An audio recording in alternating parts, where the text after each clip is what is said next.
And the Panthers are talking about the Super Bowl with a straight face. They're not. There's no jokes here, and I like that. Even if I don't think it's a possibility, even if I don't think that they will or really could with their current roster actually win the Super Bowl, I think it is a good turning point for the team to start talking about it. Now, there's two quotes that brought this to my attention. One is, they're both in the Charlotte Observer, so shout out to them. One came from Chuba Hubbard, right, the running back who burst onto the scene last year and finished with a new contract and the last 2 weeks off. Little boo-boos and owies down the stretch. Chuba said, if the goal isn't to make the playoffs and win a Super Bowl, you're selling yourself short. So that's always been the goal. That's the goal this year, and I think we're the closest we've ever been. End of quote. So I saw that quote first, and I went, okay, he's half doing the thing. And you all know the thing, right? Where somebody says something outlandish or something ridiculously arrogant, and then they dial it back with, by the way, I think every athlete should think that way, right? You talk to like Carmelo Anthony, right? Or you talk to, I don't know why I picked Carmelo, but just any like legendary Hall of Fame basketball player who's nowhere near the GOAT conversation, like the true greatest of all time, and you ask them who's the greatest player of all time, and they go, me. But if I asked any player in the NBA, I'd want them to say me, because that's how you have to think and that's how you have to work. And I'm going like, okay, so you're even admitting you know it's not true. You're just admitting that's the way you like to think. So Chuba Hubbard saying, right, the goal is to make the playoffs, win a Super Bowl. That's always the goal. You're selling yourself. And I'm going like, all right, he's partly doing the thing where he's like, I get to say Super Bowl, but, you know, I think if you go to talk to any of the 32 teams in the league, they should all be saying Super Bowl. Okay, well, that's not the same. But that last bit, I think we're the closest we've ever been. It's like, wait a second, that got real. That's not what everybody says, right? Because not everybody's going to say they're closer this year than last year. Some had super important players retire or leave, and they got to wait on young guys, and they might not be sure. So I went, okay, file that one away. Then Adam Thielen, the next quote. I think that guys are finally sick of being the same old Carolina Panthers. I think we want to get back to what they did here in the past, in 2015. Now, the quote that I read, I'd explained this in parentheses. I'll explain it for you. 2015 is where they went to the Super Bowl. That's the Cam Newton MVP year. That's when they went to the Super Bowl. Back to the quote. And some of those other years when they had deep playoff runs and had the crowd involved and the city hyped up, we haven't had that. They're talking about being significantly better, and they're talking about Super Bowl appearances, and they're doing so with a straight face. Now, part of me is that Carmelo Anthony thing I just talked about, right? Part of me is it's always good from the players to have high and lofty expectations because they are ridiculously competitive people, right? And I'm sure part of them, especially guys like Thielen, who knows how many times they have left, how many years they have left, right? He's already the oldest wide receiver in the league by multiple years. Like, if he can't win it all, it's kind of Ricky Bobby, right, from Talladega Nights. If you ain't first, you're last. So you better think you have a chance of going all the way.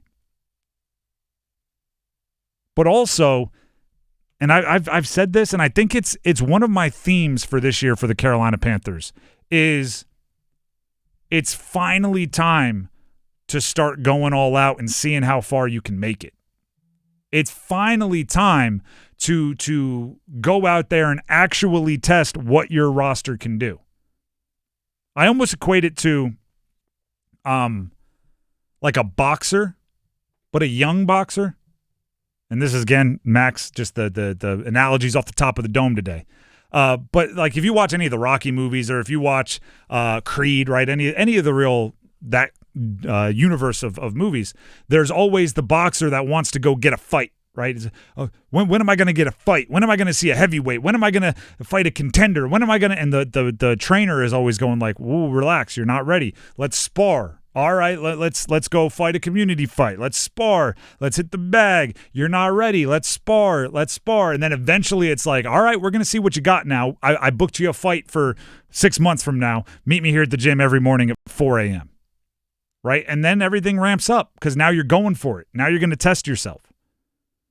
To me, the past 3 years, definitely since they moved on from Matt Rule, but probably even the end of Matt Rule, those years were kind of the training. And it's like, I really want to know what I can do. And you're like, no, we're going to play the young guys. We're going to see what they have. We're going to try to stockpile some picks, right? We're going to try to kind of feel our way through it. You're not ready yet. You're not. And by the way, the trainers aren't like protecting the health of boxers. They're protecting the confidence, and they're protecting the record, and they're protecting everything else.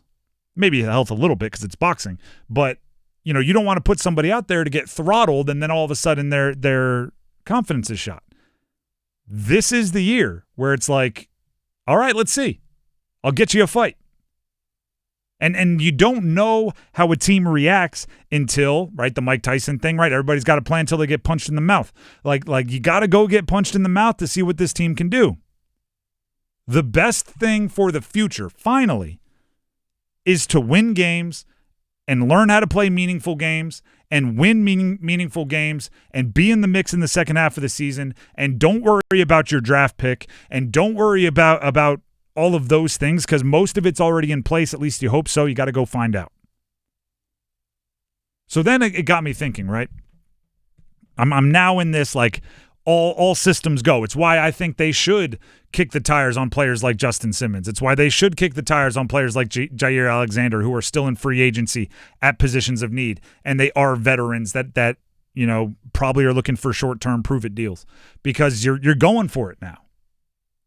That doesn't mean I think they're going to win the division, but I think they should go all out to try to win the division. And I'm talking about from a roster building standpoint. Obviously, players and coaches have always tried to win every game.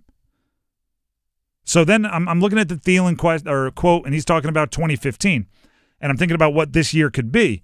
And in the handful of years before each of the Panthers Super Bowl appearances, right, going all the way back to the whatever year it was in the early 2000s that they lost to the Patriots and the Cam Newton year, there was kind of a 7-9 season a year before. I think it was 3 or 4 years before. There was this 7-9 season where it almost felt like that was the foundation, right? It was they weren't quite ready because obviously they're still below 500. They weren't quite ready to mix it up with the big dogs, but it was an improvement on the couple of years before. And when you're 7-9, you're probably playing meaning games where you're not mathematically eliminated a bit farther into the season than you are when you win 5 or when you win 2 for sure. And then and a lot of times the core was already kind of intact. You already had your quarterback, or at least in the Cam Newton situation you did, or you had everything but the quarterback and you just needed Delhomme, right? Like you had a lot of the core together, and you had to go, for lack of a better term, like figure out how good the good guys are. You had to go test your mettle and go, all right, what we did this year wasn't good enough, but we're close. But we were in the mix. But if we did this different and we found, because, let's be real, the last couple of seasons, even if they found 2 or 3 more wins, they still aren't making the playoffs. Right? Even if, at the end of that game it went different, they still aren't making the playoffs. You win 7 out of 9, which with one extra game, you're thinking probably 8 and 9, right? That's kind of 9 and 8 maybe is what you're looking at. Like if you get there, you are going like, hey, if we had 2 more good plays in the fourth quarter, we got 11 wins. We're knocking on the door of the wild card, maybe winning the division. That everything changes. So I want Chuba Hubbard and Adam Thielen and the leaders in that locker room talking about going to win a Super Bowl. I want it to hurt real bad when they don't. In years past, right, season ended. This past year season ended, it felt great. Their best game at the last of the year, right? The Bryce established himself as the quarterback. It was great news at the end of the season as they went to the non-playoff world of golf and fishing. Like, I want it to sting when they don't make the playoffs this year, even if I think they don't make the playoffs, because they talked about winning a Super Bowl. This is the first year, I think, where that makes a lot of sense. Mm-hmm. Like, obviously last year with the way it started, you didn't even really get much of an opportunity to get your hopes up because right out of the gate. And then 2 seasons ago, again, with Bryce's rookie year, just never really got off the ground.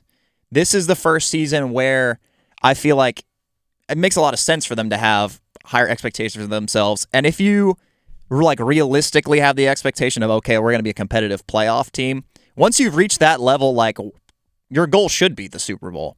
Yeah. Because if you're going to go, like, your goal at the beginning of the season is not, let's go to the playoffs and lose in the divisional round. Once you know you're good enough to get there, like, your goal should be to go all the way and win the Super Bowl. So, I mean, I like it. It definitely inspires confidence for the fans and for the team. And, you know, hopefully they'll continue to show that arc of progress that they were showing, especially late in last season. It's the first year in a long time that I think you should be allowed to get your hopes up. Every other year I've been a wet blanket. I've been, everyone talking about this. No, I don't think so. You know, be happy with 6 or 7 wins.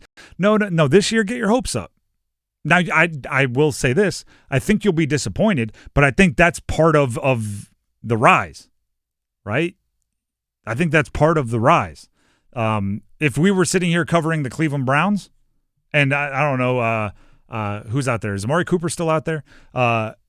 If Jerry Jeudy stepped to a microphone and said, like, you know, hey, we're thinking Super Bowl, the sports radio, I would giggle. I would laugh. And that's no disrespect to Jerry Jeudy. I think he's a good receiver, but that team isn't ready to win.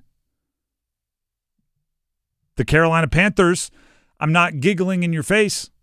I'm probably going like, ooh, they're a little over their skis, but good, right? Good. I'm telling a lot of old stories today, but I've told this one a bunch. It's one of my favorite.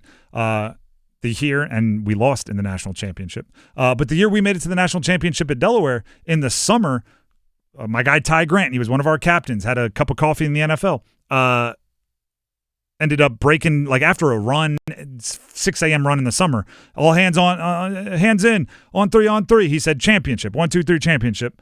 And our head coach heard it and came running over and screamed at us about not going 1-0 today. And it's, you just got to win the drill and you got to win hydration before today and tomorrow's workout and championship. What have you done to talk about a championship? And we heard it all. And then coach walked away. And while he was still in earshot, Ty said, all right, everybody, bring it in again. And he said, bleep that. We're talking championship on 3, 1, 2, 3, championship. Coach did not turn around, kept walking. And that was easily the best culture of football I've ever played in my entire life. And I went, okay, cool. And we lost in the national championship. We were up 19-0 at half. We don't have to talk about it. But that was easily the best like culture and locker room that I played in. So if the Panthers want to go ahead and do that, I'm fine with it. That doesn't mean they're going to go ahead and make it there, just like it didn't mean we won it. But it did mean our culture was all striving in the same direction.